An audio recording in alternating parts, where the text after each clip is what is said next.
1, 2, 3, 4.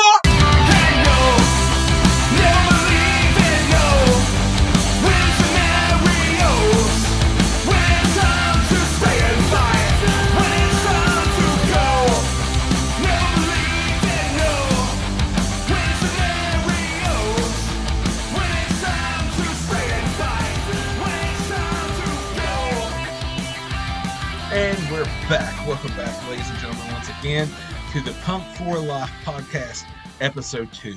Thank you so much to everyone who listened to the first episode, subscribed, liked the episode, followed us on the socials, everything. You made an old punk's heart grow 10 times.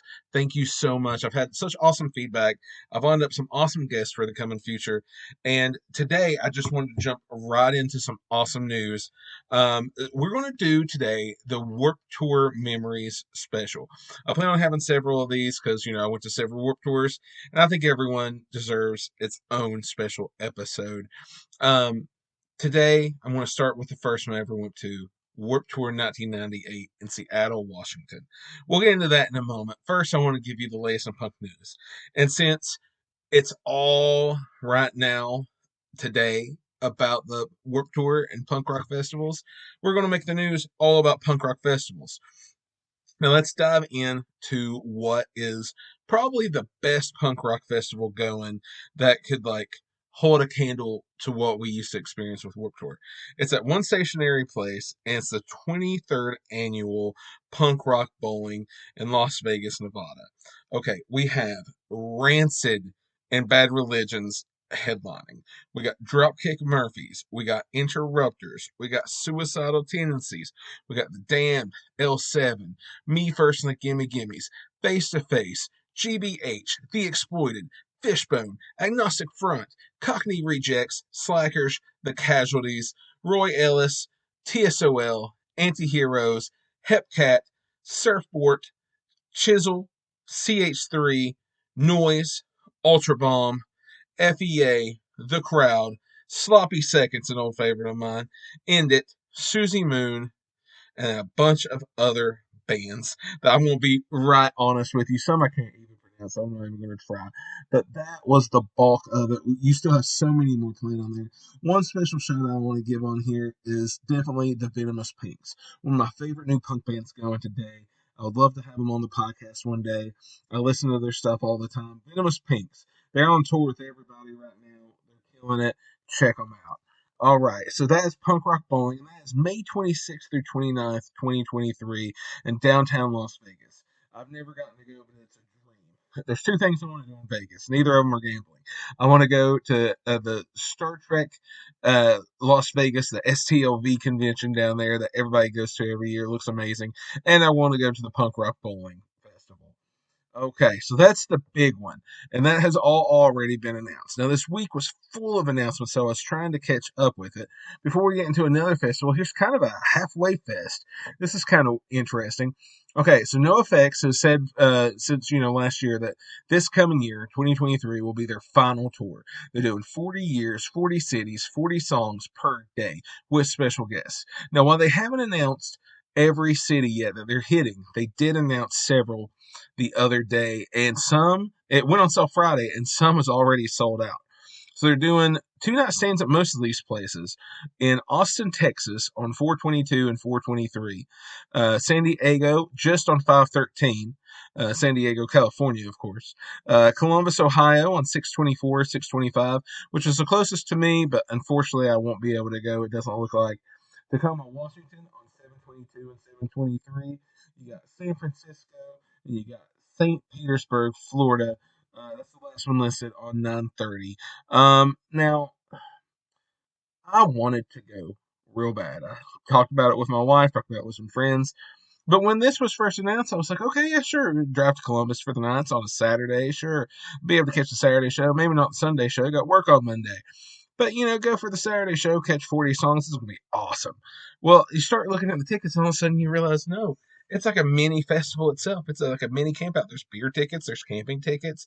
So my best guess is they're doing 20 songs a night for 2 nights. And that's without reading nothing about it, not knowing any of the other cities, if they're going to do regular shows or if it's all going to be these mini festivals with a special guest. Now, the only one that they have announced announced that they have the people for are Austin, Texas on April 22nd, 23rd. And that's Pennywise, Circle Jerks, Face to Face, Riverboat Gamblers, Co-Defendants, Get Dead, Bad Cop, Bomb Pops, Pairs, and Pinata Protest are the bands on that show. So I wish I could go to that. I've seen No Effects twice in my life. I'd love to see them a third time. Maybe whenever they announce the rest of the dates, I can actually feel around and go. Now, also in California, in Ventura, California, here's another festival that I really would love to go to one day. I've been seeing it pop up. It's been growing on my radar, and I'd really love to go to this. It's the Punk in the Park Festival. And this is going to be March 25th, 2023. Okay, that's at the Ventura County Fairgrounds in Ventura, California. We got Pennywise headlining, Suicidal Tendencies, Bouncing Souls, Strung Out, Fear, Manic Hispanic, Dwarves, The Bronx, Rotting Out, Drain, Deviants, Slaughterhouse, Raptors, and Romper. Okay, it says VIP packages available, 3 hours unlimited beer tastings. What's with all these beer tastings going on at these festivals? I don't know. I don't really drink, so it's not for me. 2 stages, set times do not overlap. So it's like they're basically doing like mini Warped Tours, but with beer. I guess that's what they're trying to do. I mean, I prefer the Yoo-Hoo tent that used to be there. Anybody remember that? Okay, now this is a big one, and this is overseas in Blackpool, UK. It's called Rebellion Festivals. It just says Rebellion Festivals, not even Rebellion Festival. So I guess there's multiple ones. But okay, let's go ahead and jump into this. I'll only give you some of the ones that really like reach out to me here. You got the Only Ones, New Model Army, the Exploited, the Dickies, Anti Nowhere League. You got the Slackers on there, UK Subs, Renzillos, TSOL, Good Riddance. HR from Bad Brains is doing a bunch of stuff these days. He's listed. I noticed on another festival it said he was doing a reggae set. It doesn't say on this one, but I'm willing to bet that's probably the same thing. You got Subhumans, you got DRI, you got the Meteors, you got Sloppy Seconds, Real McKenzie's, Gang Green, DOA, Teenage Bottle Rocket, Peg Boy, The Briefs. You got Niall Staple from the Specials. You got Voodoo Glow Skulls. You got you got Pulley. You got the Wasps. You got MDC. This just keeps going and going. Sizz and Fish. I mean, this is a crazy one. Susie Moon is on this one as well. She's popping up a lot. Let's see through here. Any more listed? I'm sure. Oh, here we go. Resistance 77. You got Dead 77. Everything's 77 over there. The Real McKenzie's acoustic set. You got tons and tons of bands over here. You got Joey Shithead. Let's see. You have, let me give you one more here. That's The Virus. There you go. Oh my God, there's so many. I've got literally several pages of this. So if you can get over to England, to the UK, this is in August 3rd through 6th in Blackpool, UK. The Rebellion Festivals. Okay. Now let's see here, a couple smaller ones that we had here. Tied Down in Detroit on June 3rd and 4th, 2023. Looks like Gorilla Biscuits is headlining that one. Good to see them back out. Just a couple of the other bands here is Negative Approach, who I recently saw with not 7 seconds because they dropped off the bill over COVID reasons, but with Circle Jerks back last year, and that was awesome. You also have Drain on that one with a ton of other bands. Drug Church is on there. They're good. Okay, and that was the Tied Down Festival in Detroit, June 3rd and 4th, 2023. All right, let's see here. A couple of the others that I'll mention to you real fast here is Camp Pennsylvania is announcing for this year, and that will be September 1st through 3rd, 2023 at the Circle Drive-In in Scranton, Pennsylvania. That's actually not far for me, considering. That's something I'd love to go to, but who knows? September's a long time away. You got Bad Cop headlining that. You got Tsunami Bomb. Belvedere's really cool. Dolly Rots and a bunch more. Over here, there's another festival I'd like to mention called the CY Fest. And that is it looks to be very much a street punk festival. Slaughter and the Dogs and the Vrookers are headlining. You got the Unseen doing one of their random reunion shows that I always love to see. Unseen's one of my all-time favorite bands. The Vodkas is on there. Total Chaos is on there. I've had a love for Total Chaos since I bought a cassette tape when I was like 14, and I love that band. All right, so that's a bunch of street punk bands on that one. I'd love to go to that. That is in looks like Los Angeles, California, on September 2nd. Doors at 1 p.m. that day. It's a Saturday. So CY Fest 2023. I'd love to go to that and see the Unseen and Total Chaos and everybody, but that's a little far away for me. All right, a couple other things of note I wanted to mention was one more festival. And normally I wouldn't talk about something this big, but there was a couple bands listed for Coachella that one in particular I wanted to give a shout out to. Scowl, one of my favorite new up and coming hardcore bands. They got announced for Coachella. There's a couple other cool bands on there as well. So if you would by chance be going to Coachella, check them out. Otherwise, that's a whole other thing. And another big rock metal festival that got announced called Sonic Temple, which is in Columbus, Ohio, and that's May 25th through 28th, 2023. Normally I won't be covering this either, but there's some interesting bands on here. You got Anti-Flag on the Thursday, and the headliners of that is Tool and Godsmack, two bands I'm sorry, internet, I just do not care about Tool, and good God, I hate Godsmack. That is one band I'll never listen to. All right, Pennywise is also on that day. I knew I had a couple bands on here. Okay, and then Friday you got Avenged Sevenfold, Queens of the Stone Age. Again, no interest in any of that, but Knocked Loose is on there. They're okay. I don't want to go through bands I don't like and just make people mad. Saturday is interesting with Kiss and Rob Zombie, Falling in Reverse, Black Veil Brides. But, you do have some good bands thrown throughout the different days. And the last day, which I would actually be interested in, is Foo Fighters. Now, alongside Foo Fighters is Deftones. Now, I have an interesting story about them later on my Warped Tour 98 experience. But also on that day, the reason I'm still mentioning this is a band that I've always loved is Jawbreaker. They're on there. I'd love to see one of their reunion shows. The Pretty Reckless is on there, which is one of my wife's favorite bands. We got to see them recently. They were really good. And a band I always tell people not to discount, not to just not check out is Sublime with Rome. I love old school Sublime. I know some people don't, but if you like old school Sublime, check out Sublime with Rome. All their albums have been stellar. Rome is a great musician, great singer. Check them out. Okay, and that was all the big festivals I had right now. A couple things to mention. I see here that Fear announced that they'll be playing for the first time ever in Vancouver with DOA on Friday, April 21st. And the Queers announced a new tour with Susie Moon. See, she or them.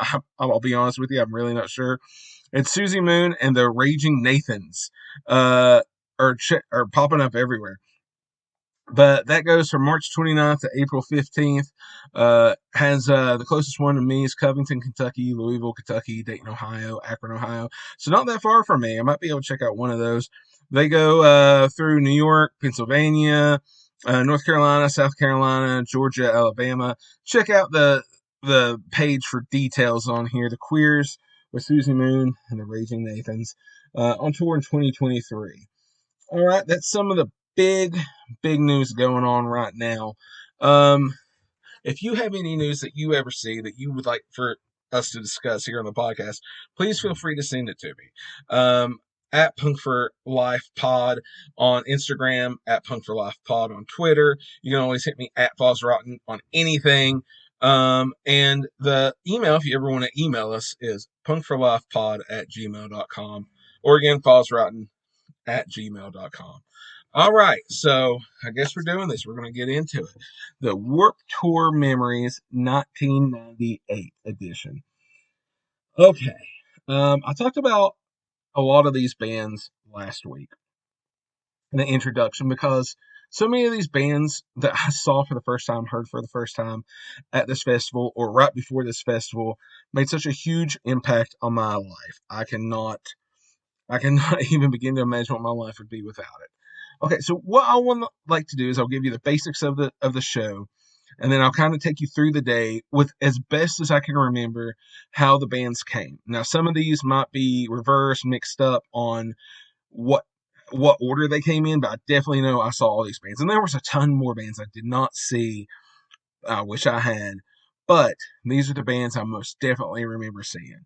Okay, so let's picture this. Warped Tour 1998. It's a Tuesday, July 7th, 1998. It's the summer. I'm from West Virginia, but my dad lives in Seattle. So I go out there at 14 years old. I won't be 15 until August. So as a birthday present, I'd asked my dad to find me tickets to see the band MXPX, who at the time were my favorite band. Now, we had a very crude internet back in those days that didn't tell you all the details. So when you went on the MXPX.com website, if that was even the website then, it would just tell you the dates and like the location. It wouldn't say like Warped Tour and all the bands. And I was, too naive to put two and two together that Warped Tour was going on. So I just thought this was a regular MXPX show. And I asked my dad over the phone, I was like, Dad, my birthday present, I want to go see MXPX while I'm out there visiting you for the summer. I was only there for a week. It lined up perfectly. I was like, awesome. I'm going to get to see my favorite band in Seattle. Here we go. So I fly out there. He picks me up. And in the car, away from the airport to his house, he hands me the tickets. Like, happy birthday, son. And I get Warped Tour 1998 tickets, and I lose my ever loving mind because I know what Warped Tour is. I'd seen the Warped Tour 1997 special on MTV. I know exactly what Warped Tour is, and I'm losing my mind that I'm going to see all these bands. Okay, so that my dad doesn't have to take his 14-year-old son downtown Seattle, Washington, where my country bumpkin ass has never been before. I'm looking around all the big buildings, all the Starbucks on every corner, like, wow, this is big. It's like Sleepless in Seattle. And, my country bumpkin ass has, by God, tattooed on his forehead, basically. Just like, son, I'm straight out the holler. I was in for an awakening of biblical proportions that would never ever leave me. Okay, so instead of taking me himself, he has my brother Dwayne, who I met. Honestly, he was my half brother. I've met him a handful of times. I love him to death. I love you, Dwayne, if you listen to this. But Dwayne didn't know what to expect. Dwayne didn't really seem the type to even go to concerts past like an Elton John concert, because I remember listening to Elton John in his truck. He definitely didn't seem into punk rock. He was way older than me. I mean, the guy's like 15 years older than me, something like that. And so John was down visiting too, and we were having a good time. He's like, John, why don't you take your brother downtown to see the Whoop Tour? And he's like, oh, well, all right, free ticket. I'll go see these bands I've never heard of. Oh my God. Okay. So we go through downtown. We get parked. We start standing in line. And I got to tell you, the line was half the fun for me. So now I'm seeing real punk rockers. Well, this is fucking the heat that day. I'd have to check the heat index online to tell you, but it felt over 100 degrees. It was at least in the high 90s. The heat, even early that morning, was so insane that these punk rockers that were cooler than cool, hipper than hip, more fuck than punk, oh my God. They had their leather jackets on. They were already stinking, I'm sure. They had their perfectly spiked mohawks wilting in the sun. These guys would not even take their leather jackets off. And I'm standing there in like an MXPX shirt and some tooth and nail shorts, like, hey guys, I really like some punk rock. And I'm sure these guys just thought I was a joke. They were going to eat me up for breakfast, dude. So I remember just having the time of my life, just trying to stand there and be like, yeah, man, this is cool. So they open the gates and we go in. It's me and my brother John. And again, John did not know what to expect. We walk in.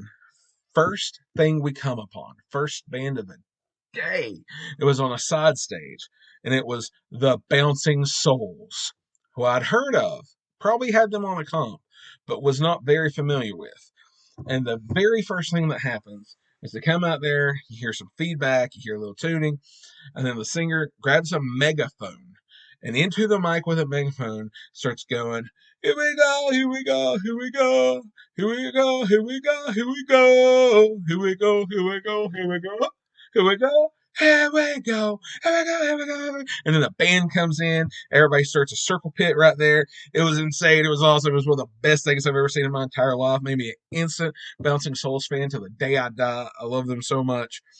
My brother lasted one song, looked at me, 14 years old, downtown Seattle, Washington. Never been there before. My country bumpkin ass all the way from West Virginia. And standing there like, hey, isn't this great, man? He looks me dead in the eyes and say, hey, I'm going to take off. I'll meet you at that gas station across the highway after, okay? And I'm like, okay. Because I didn't know no better. I didn't know that I shouldn't be downtown. See, I watched it all by myself at that age. I didn't care. I just wanted to stay and see the bands. Looking back on it, might not have been the best idea. But this is how I get to spend Warped Tour 1998, downtown Seattle, Washington, all by myself. Okay, so John takes off. I finish the Bouncing Soul set, and then I just start walking. And for those that don't remember how Warped Tour is set up, you had the two huge main stages, then you had two side stages, and then you had a bunch of tent bands. So one band would play on one of the stages, whether it was the side stage or the main stage. There was always two bands playing at the same time there. And then the other stage was free for them to set up the next band. And it would just switch back and forth so that as soon as the first band went off, the second band could start, etc., etc. So I start walking, and I remember under the tents is where I saw, I'm pretty sure it was under the tents, I saw Hepcat. Now, if I didn't see Hepcat on their tent, it was on a side stage. I'm pretty sure they were one of the next bands I saw. Because I remember Dude from Boy Meets World there, and I remember the hats, and I had heard their song on MTV. I saw them on 120 Minutes. I had the 7-inch single from Hot Topic. And now, let me tell you, Hepcat had style, man. I still love that band. So I saw them for a little bit. I moved on. I saw the band Tilt, who I remembered from a couple compilations that I had, and they were awesome. I went for a little bit, and then on it was maybe one of the main stages, honestly, because I remember on the big stage was, please forgive me if I mispronounce this world, Osamatali. I think I got that. Osamatali. Okay, now they were impressive. If you never checked them out, check them out. They had like all these percussionists and everything. It's just blowing my small town mind, dude. I had no idea this world was there. Okay, I remember seeing Zebrahead, and that was really like the early bands I saw. Now we're into midday, and now this is where it kicks in, where every set is pretty special. Um, and strangely enough, it starts with a band I'm not even a huge fan of, but I do enjoy, and they're still back around today, is Save Ferris. The reason I liked the Save Ferris set so much, and this was definitely one of the bigger moments of the day, midday hot, but still early-ish, was they had a couple of the guys from the Specials come on and do a song with them. I had no idea the Specials were even there. I had the Specials Greatest Hits cassette tape at the time. I was loving. So this is 1998. I was knee deep in the ska, man. And the Specials were the Godfathers, and so it was awesome seeing the couple of guys from the Specials with Save Ferris, and they're like, yeah, on the stage right next to us. So this was all probably on the second stage. They're like, oh, on the stage right next to us, right next up. It's the Specials. So I run over there and get up front and center for the Specials. When I tell you that was one of the best damn shows I ever saw in my life, they did all the hits. You know, Warped Tour, you don't have that long. So you get like 25 minutes or less. And they did all the hits you could want, just sandwiched in. And the coolest damn part was the singer from the Specials wanted to come out into the audience. And I was one of the people that held his hand, helped guide him from the stage past the little barricade there into the audience, and then helped him back up. I will never forget that day. They're in their full suits, they're doing the whole thing, they're burning the fuck up, and I'm one of the guys that get to help the Special. It was so amazing. Okay, so after that, I roamed around a bit, looked at the different tents, vendors. You know, I'm sure I found a missed tent somewhere, got some overpriced soda, overpriced hot dog or something. And then I remember sitting there burning up on the tarmac because this was like a huge parking lot. This was like no shade anywhere parking lot unless you were under a tent. So I remember very clearly eating, I don't know what I was eating, hot dog or something, and drinking some overpriced beverage, burning the fuck up, staring at the main stage, and right there in front of me Reverend Horton Heat was playing. And right after Reverend Horton Heat played, Cherry Poppin' Daddies played. You talk about my MTV dreams come true. At that time, Reverend Horton Heat was all over like 120 Minutes, Beavis and Butthead. They were everywhere. Love that band. Still do to this day. Then Cherry Poppin' Daddies came on, and my God, that was literally one of the biggest bands you could have right there in 1998. Zoot Suit Riot was on the radio. They were on every TV show. They were in every movie. You know, it, Cherry Poppin' Daddies was there. I couldn't believe it. That was huge, and it was midday. All right, now we're getting into the greatest hits. Now we're getting into the things that changed Aaron's life forever.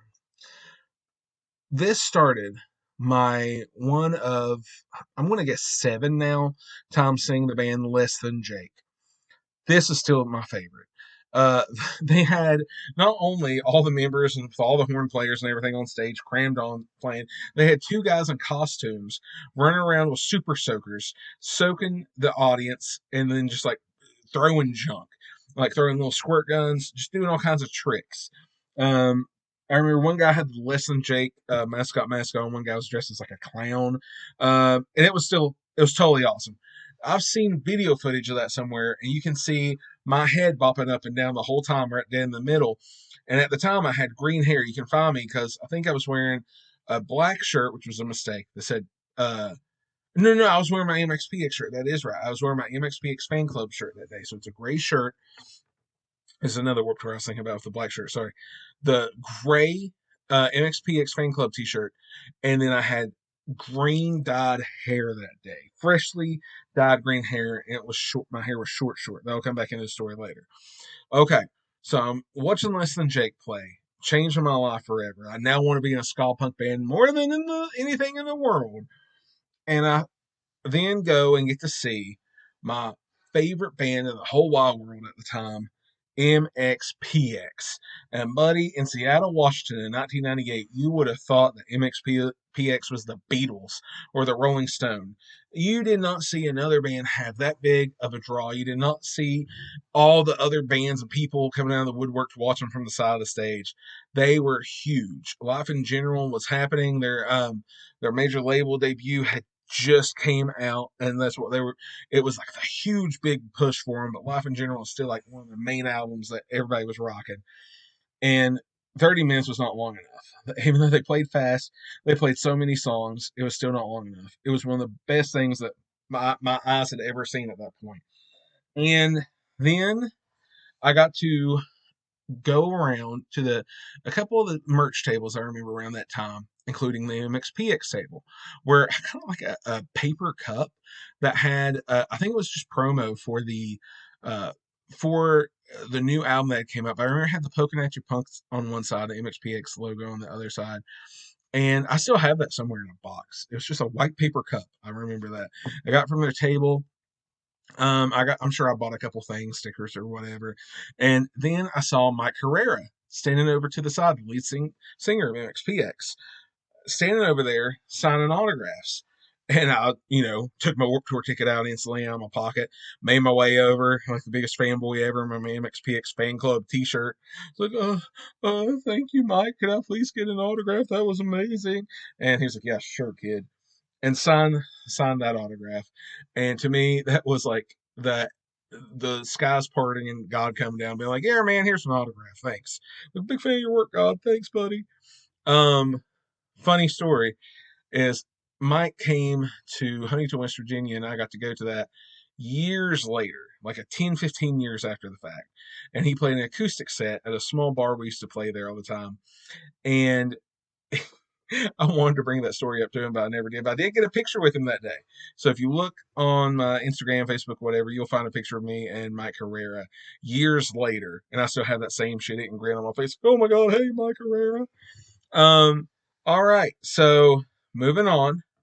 I then got to see one of my all-time favorite bands. This is the first of 3 times I got to see them, Rancid. Okay, and this show was amazing. Tim was Tim was awesome. I have some stories later on I'll tell you about Tim where he was not so awesome, but he was on fire. Lars was on fire. Everybody was on fire that day, man. It was awesome. Uh, Interesting side story. When you're in the pit at a Rancid show and someone tries to stage dive off the stage, you got to watch yourself because I stepped aside out of instinct. And this stage diver that was trying to like jump out into the crowd and get crowd surfed just pummeled the guy next to me. I remember standing there and he just got pummeled, and they both got taken away by security. And I'm standing there like, oh. So that was interesting. So Rancid had a great set that day, and now it's getting later in the evening, and NoFX comes on. So now not only have I seen Less Than Jake and MXPX and all these great bands before there, I'm now seeing the two kings of my world right then, Rancid and No.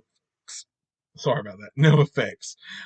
NoFX comes on the stage, and they're doing their normal back and forth, kind of messing with each other, messing with the crowd.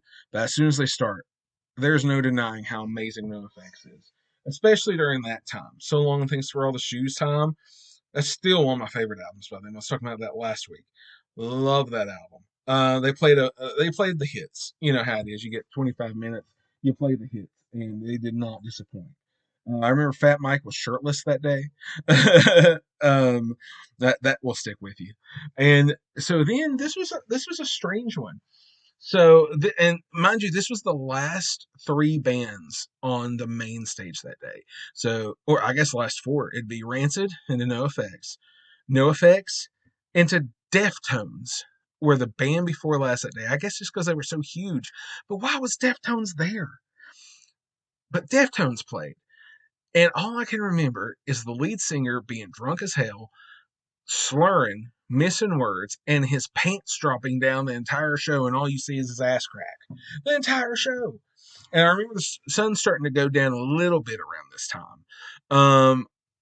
But really, what I was doing was I was inching over into the Bad Religion, who closed out the show, into their section of the main stage, so I could be up close for Bad Religion. Now, I did not get up front and center like I'd been able to for a bunch of other bands, because that was just too much. There was too many people there for the almighty Bad Religion. And buddy, what a show that was. You know, I had at that time their newest release, and I had like a greatest hits of their old stuff. And while they played one or two songs from the newest release, it was mostly the old school stuff, and it was insane. Bad Religion showed while they were the headliners that day, even over Rancid and NoFX. The musicianship of that band, just the hardcore fandom that band has, and they proved why they had it that day. Now, I love Bad Religion. I'm not the hugest fan of some of the newest stuff coming out. I'll be honest with you, I'm not the hugest Bad Religion fan, but I love Bad Religion. I enjoy Bad Religion, especially the old school stuff, and some of the '90s stuff. But man, they sure showed why they were the headliner that day. And you would think that would be the end of the story. That's it. Wrong, kids. So now, if you've forgotten, I'm 14 years old, abandoned basically in downtown Seattle, Washington. And I have to leave this huge parking lot, if you will. It looked like aircraft carriers and stuff on the other side of it. So, and cross this main road, looks like a huge highway, and make it across somehow with all these other punks leaving the venue. I just try to huddle up with some other green haired kids and run across to this gas station, which I'm sure the gas station was like, what the hell is going on right now? It's a punk rock invasion. And I go over there, I get me a drink. I'm probably a snack cake because I'm fat. And I sit there on the curb and I wait for my brother, who at the time, it's 1998, dude. You don't have cell phones to call each other. We didn't know what time the show would be over. So he was just using his best guess to come get his little brother, pick him up, and take him back to his father and be like, don't tell dad. So I literally waited there for probably about half hour or more. And but it turned out to be one of the cooler parts of the day, because while I was sitting there, I saw Yuri Ruley, the drummer of MXPX, on a BMX bike, walking with his mother and sister back to their car that had been parked near there in a VIP area, and said goodbye to him. And then I got to like flag him down and say hi. I didn't get his autograph because, he was kind of in a hurry, sweating on a BMX bike. But he saw my MXPX fan club shirt, and he said hi. I said hi. And so that was awesome. I got to meet Mike and Yuri from MXPX both that day. I never have met Tom. That's still somebody I'd like to say hi to, shake his hand. But yeah, I got to meet them. And then it's not even over yet, kids. I sit back down on the curb with my drink, with my probably a little snack cake. And all of a sudden, somebody comes by, an older guy, and says, which to me, he was older at the time. He's probably just in his mid to late 20s, and says, "Hey, man, like those shorts?" I look up and I recognized him from the Tooth and Nail videos that you used to buy, like the VHS tapes that you used to buy from music stores that had all the music videos on there. And it was the vice president of Tooth and Nail Records. And I was like, holy hell, hello. And I was wearing Tooth and Nail shorts and an MXPX fan club t-shirt. I must have seemed like the biggest nerd in the world for Tooth and Nail band. So this guy probably figured, like, kid sitting by himself and all our swag, I better say hello in case he might get murdered tonight. So he was really cool, complimented my shorts. We talked about, I was like, oh, hey, yeah, he confirmed who he was. And we talked for a minute, talked about the show. And then he's like, what are you doing? I was like, oh, I'm just waiting on my brother to pick me up. He's like, here? I'm like, yeah. He's like, okay, well, I'll wait with you. Like, the dude was legitimately concerned I was probably going to get stabbed or something. Looking back, I should have been concerned that I was going to get stabbed or something. I was probably just too high off the day. But he sat there with me until my brother showed up a little bit later, picked me up. I'd had this great adventure that day. I was so sunburnt the next day. I had blisters on my forehead where it was shaved down so low, but had grew just enough to barely dye it green. So I had this like crazy green head, essentially, barely any hair on it, and it was just blistered under the hair, blistered on my forehead. I remember once it's gone, I had new freckles pop up on my forehead. It was insane. I had blisters on my shoulders, on my arms, everywhere. But that forehead, I'll never forget.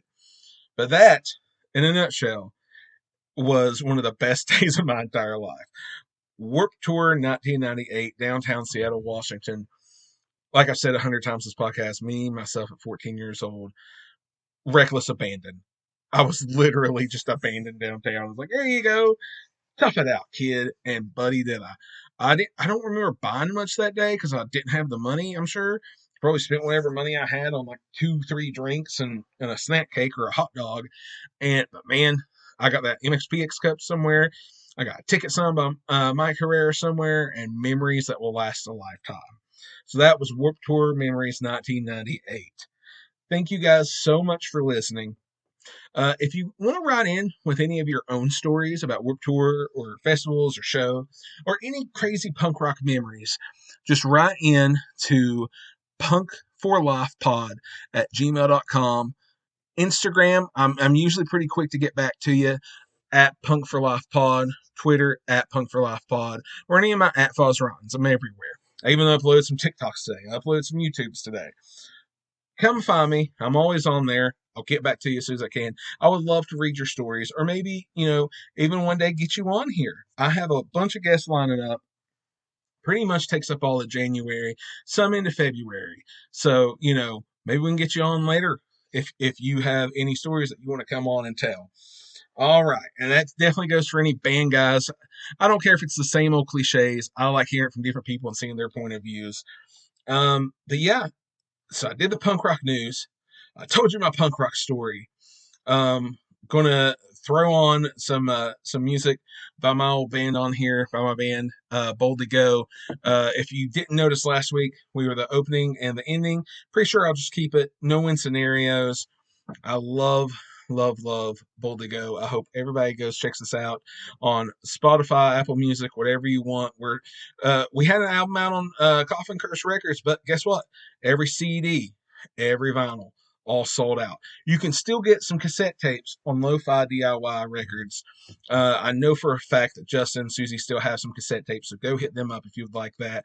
But yeah, we're on all the streamers. Bold to Go. Go check us out. All right, guys, thank you so much for listening. Again, I'm Foz Rotten, and we will see you next week on Punk for Life. Peace. No.